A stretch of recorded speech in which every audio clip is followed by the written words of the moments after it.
I have been coming to China since I was very young. I was first sent to China by ABC in 1982 to make a film. I traveled around China for 9 months. It was an extraordinary experience. It did give me an opportunity to really get to form a genuine kind of affection for China. And ever since then I wanted to make a big film about China, but I never had the opportunity until a few years ago when someone asked me to make Better Angels.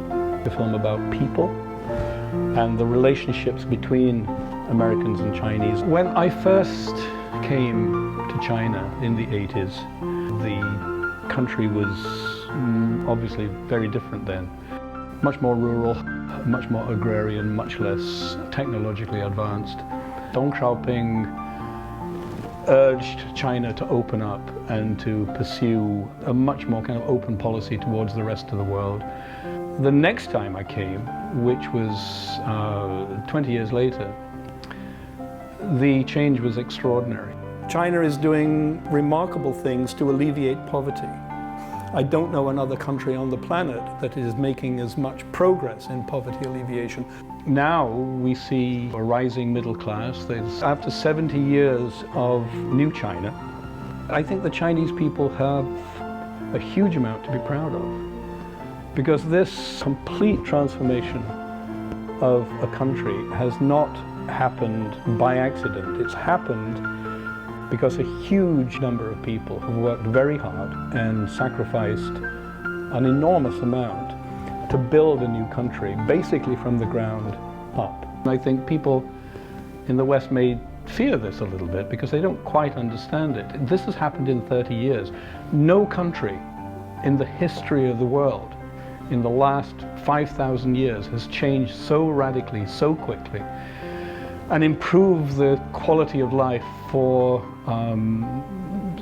hundreds of millions of people so fast. But I feel that we in the West really don't give China enough credit for the achievements that it has wrought and given to its people over the last 30, 40 years. In terms of working in China, the most enjoyable part for me is the fact that I don't regard China as a country. I regard China as a kind of a universe. It's so big, it's so diverse, it's so complicated.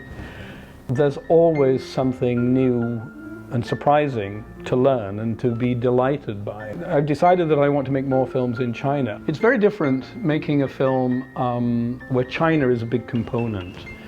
Chinese people are quite different to people in the West in terms of the way they react to the camera, because a camera is a very kind of intimidating object to many people. We worked very hard to win the trust of the people who were going to be in our film, and they were great, but it just took longer.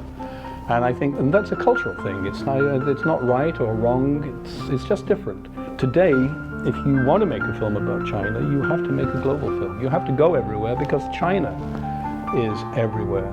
This is China's time. This is the time when China can become a real influence for good and for peace and for a better world.